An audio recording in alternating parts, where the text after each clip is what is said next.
Hello മക്കളെ, എല്ലാവർക്കും സുഖാന്ന് വിശ്വസിക്കുന്നു. നമ്മുടെ ICR ഒരു ഇമ്പോർട്ടൻ്റ് ആയിട്ടുള്ള അപ്ഡേറ്റ് വന്നിട്ടുണ്ട്. മോപ്പപ്പിന് വേണ്ടി കാത്തിരിക്കുന്ന എല്ലാ വിദ്യാർത്ഥികൾക്കും വേണ്ടിയിട്ടാണ് ഈ ഒരു അപ്ഡേറ്റ് എന്ന് പറയുന്നത്. നിങ്ങൾക്ക് കാണാൻ കഴിയുന്ന പോലെ നമ്മുടെ വേക്കൻറ്റ് സീറ്റ് മെട്രിക്സ് എന്ത് ചെയ്തിട്ടുണ്ട് വന്നിട്ടുണ്ട്. നിങ്ങൾക്ക് മോപ്പപ്പിൽ അപ്ലൈ ചെയ്യാൻ വേണ്ടി കാത്തിരിക്കുന്ന കുട്ടികൾ എന്ത് ചെയ്യണം? നിങ്ങളുടെ ആ സീറ്റ് മെട്രിക്സ് നോക്കിയിട്ടാണ് നിങ്ങൾ ഒന്നുകൂടെ രജിസ്റ്റർ ചെയ്യേണ്ടത്. ഓക്കെ, അതായത് നിങ്ങൾ ഒന്നുകൂടെ രജിസ്റ്റർ ചെയ്താൽ മാത്രമേ നിങ്ങൾക്ക് എന്ത് ചെയ്യത്തുള്ളൂ. പഴയ ഓപ്ഷൻസ് ഒന്നും വാലല്ല. പുതിയതായിട്ട് രജിസ്റ്റർ ചെയ്യണം, പുതിയതായിട്ട് ചോയ്സ് ഫിൽ ചെയ്യണം.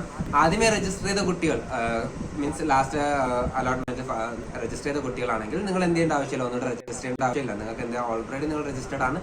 ഒരു കണ്ടീഷൻ എങ്ങനെയാണ്, നിങ്ങൾക്ക് 4 അലോട്ട്മെന്റും കിട്ടാൻ പാടില്ല. ഒരു സ്ഥലത്തും കിട്ടിയിട്ടില്ല എങ്കിൽ നിങ്ങൾക്ക് എന്ത് ചെയ്യാൻ പറ്റും, ഇവിടെ ഒന്നുകൂടെ രജിസ്ട്രേഷൻ ഫീ കൊടുക്കേണ്ട ആവശ്യമില്ല. ജസ്റ്റ് ചോയ്സ് ഫിൽ ചെയ്താൽ മതി.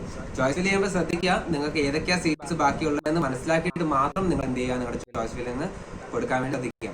പ്രത്യേകിച്ച് ശ്രദ്ധിക്കേണ്ട ഒരു കാര്യം, നിങ്ങൾ പോകാൻ ആഗ്രഹിക്കുന്ന യൂണിവേഴ്സിറ്റി മാത്രം, അതായത് കിട്ടിക്കഴിഞ്ഞാൽ നിങ്ങൾ പോകുമെന്ന് ഉറപ്പുള്ള യൂണിവേഴ്സിറ്റീസ് മാത്രം എന്ത് ചെയ്യുക, വയ്ക്കുക.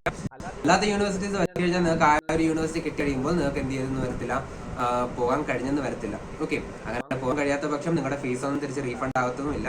അപ്പൊ ആ കാര്യങ്ങൾ എന്ത് ചെയ്യുക, ശ്രദ്ധിക്കുക. ഓക്കെ, സ്ക്രീനിൽ കാണാൻ കഴിയുന്ന ഈ ഒരു യൂണിവേഴ്സിറ്റീസ് ആണ് എന്ത് ചെയ്യുന്നത്, അതിൽ തന്നെ ആചാര്യ 18 സീറ്റാണുള്ളത്. ഓക്കെ, 15 സീറ്റ്, SCക്ക് 1 സീറ്റ്, OBCക്ക് 5 സീറ്റും, EWS 7 സീറ്റും, നമ്മുടെ PHനും UPനും 6ഉം 2ഉം വെച്ചിട്ടാണ് ബാക്കിയിട്ട്. അതേപോലെ നമുക്ക് താഴോട്ട് പോകുമ്പോൾ നമുക്ക് കൂടുതൽ കുട്ടികൾ കാത്തിരിക്കുന്നത് നമ്മുടെ കേരളമായിരിക്കും. ഓഫ്കോഴ്സ് അല്ലെ, നമ്മുടെ ICR ന്യൂഡൽഹിയൊക്കെ ഒന്നും ലിസ്റ്റിലേ ഇല്ല. സീറ്റ്സ് എല്ലാം എന്ത് ചെയ്തിട്ടുണ്ട്, ഫില്ല് ചെയ്തിട്ടുണ്ട്. കേരള അഗ്രികൾച്ചർ യൂണിവേഴ്സിറ്റിയുടെ കാര്യം പറയുമ്പോൾ 15 സീറ്റ്സ് എന്ത് ചെയ്യുന്നുണ്ട്, ബാക്കി വരുന്നുണ്ട്.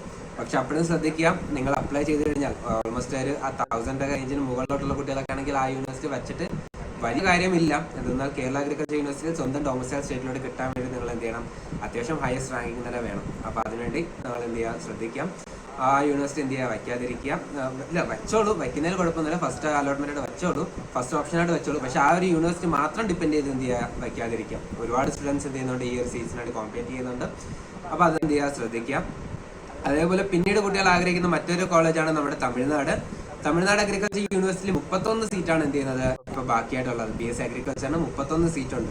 ഓക്കെ, അപ്പം 19 സീറ്റ് അൺറിസർവ്ഡ് കാറ്റഗറിക്കാണ്. SC കാറ്റഗറിക്ക് 2 സീറ്റ്, ST കാറ്റഗറിക്ക് 2 സീറ്റ്, OBCക്ക് 4 സീറ്റ്, EWSന് 4 സീറ്റ്, PHന് 7ഉം UPSന് 2 സീറ്റുമാണ് എന്ത് ചെയ്യുന്നത് ബാക്കി വരുന്നത്. അപ്പോൾ ടോട്ടൽ 31 സീറ്റുകളുണ്ട്. ആൻഡ് ടോട്ടൽ നമ്മുടെ BSc അഗ്രികൾച്ചറിന് ടോട്ടലായിട്ടുള്ള 503 സീറ്റ്സ് ആണ് ബാക്കിയായിട്ടുള്ളത്. ഓക്കെ, സോ ഈ സീറ്റ്സിലോട്ടൊക്കെ ആഗ്രഹിക്കുന്ന കുട്ടികൾ എന്ത് ചെയ്യുക, ഈ പറഞ്ഞ യൂണിവേഴ്സിറ്റി ശ്രദ്ധിച്ച്, നിങ്ങൾ സബ്ജക്ട് കോമ്പിനേഷൻ ശ്രദ്ധിച്ച് മാത്രം എന്ത് ചെയ്യുക, നിങ്ങൾ ഈ പറഞ്ഞ കോളേജിലോട്ട്, ഈ പറഞ്ഞ യൂണിവേഴ്സിറ്റിയിലോട്ട് അപേക്ഷിക്കാം. ഇതുവരെ കിട്ടാത്ത കുട്ടികൾ മാത്രം അപേക്ഷിക്കുക. ഓൾസോ ഫസ്റ്റ് അലോട്ട്മെന്റിൽ ഫീ പേയ്മെന്റ് ചെയ്തിട്ട് ഓപ്ഷൻ ഫില്ല് ചെയ്യാൻ കഴിയാത്ത കുട്ടികളും എന്ത് ചെയ്യുക, അപേക്ഷിക്കാം. ഫീ പേയ്മെന്റ് ചെയ്യാത്ത കുട്ടികളുണ്ടല്ലോ, അതായത് ഏതെങ്കിലും ഒരു കോളേജിൽ കിട്ടിയിട്ട് ഫീ പേയ്മെന്റ് ചെയ്തിട്ടുള്ള അങ്ങനത്തെ കുട്ടികളാണെങ്കിൽ അവർക്കും എന്ത് ചെയ്യാൻ പറ്റും, ഈ ഒരു അലോട്ട്മെന്റിൽ പങ്കെടുക്കാൻ പറ്റും. റിജക്റ്റ് ആയ കുട്ടികൾക്ക് പങ്കെടുക്കാൻ കഴിയത്തില്ല. ഓൾസോ അതേപോലെ തന്നെ നിങ്ങൾക്ക് എന്താ പറയുക, ഏതെങ്കിലും ഒരു അലോട്ട്മെന്റ് കിട്ടിയിട്ട് നിങ്ങൾ ക്യാൻസൽ ചെയ്തിട്ടുണ്ടെങ്കിൽ നിങ്ങൾക്ക് എന്ത് ചെയ്യാൻ കഴിയത്തില്ല, പങ്കെടുക്കാൻ വേണ്ടി കഴിയത്തില്ല. ബാക്കിയുള്ള കോഴ്സുകളും എന്ത് ചെയ്യാൻ പറ്റും, ഇവിടെ കാണാൻ കഴിയും. ഹോർട്ടിക്കൾച്ചറിന് 199 സീറ്റ്സ് ആണ് ബാക്കിയുള്ളത്. ഫിഷറീസിന് 100 സീറ്റ്സും, ഫോറസ്ട്രിക്ക്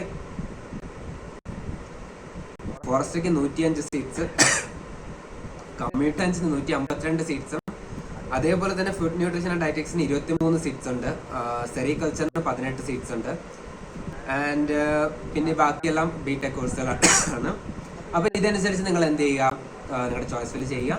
ഇതിലൊരിക്കലും നിങ്ങൾക്ക് ആദ്യം അഗ്രികൾച്ചർ വെച്ച്, അതിനുശേഷം ഫിഷറീസ് വെച്ച്, പിന്നെ ഫോറസ്ട്രി വെച്ച് അങ്ങനെ വെച്ചതുകൊണ്ട് നിങ്ങളുടെ അഗ്രികൾച്ചറിനുള്ള സീറ്റ് നഷ്ടപ്പെടുന്നു, അല്ലെങ്കിൽ പുറകിൽ കോളേജസ് വയ്ക്കാതിരുന്നു കഴിഞ്ഞാൽ അഗ്രികൾച്ചർ കിട്ടും, അങ്ങനൊന്നും എന്ത് ചെയ്യില്ല, അങ്ങനെ ഒരു നിബന്ധനയും ഇല്ല. നിങ്ങൾ പുറകിലോട്ട് നിങ്ങൾക്ക് മാക്സിമം നിങ്ങൾ യൂണിവേഴ്സിറ്റി വെക്കാൻ ശ്രമിക്കുക. മോപ്പപ്പാണ്, ഇനിയൊരു റൗണ്ട് നിങ്ങൾക്ക് എന്ത് ചെയ്യില്ല, ഈ വർഷം നിലനിൽക്കുന്നില്ല എന്ന കാര്യം ശ്രദ്ധിക്കുക. ഓൾസോ 2025 വേണ്ടി റിപ്പീറ്റ് ചെയ്യാൻ ആഗ്രഹിക്കുന്ന വിദ്യാർത്ഥികളാണെങ്കിൽ നിങ്ങൾ എന്ത് ചെയ്യുക, നമ്മുടെ നമ്പർ നിങ്ങൾക്കറിയാം, 9562428753. ഈ നമ്പറിലോട് എന്ത് ചെയ്യാം, മെസ്സേജ് ചെയ്യാം. നിങ്ങൾ റിപ്പീറ്റ് ചെയ്യാൻ ആഗ്രഹിക്കുന്നുണ്ടെന്ന് പറയാം, നമ്മൾ എന്ത് ചെയ്യാം, നമ്മുടെ കോഴ്സിലോട്ട് നിങ്ങൾ ആഡ് ചെയ്യാം. സോ ഇതൊക്കെയാണ് ഈ വീഡിയോയിൽ ഞങ്ങൾ ഉൾപ്പെടുത്താൻ ആഗ്രഹിച്ച കാര്യങ്ങൾ.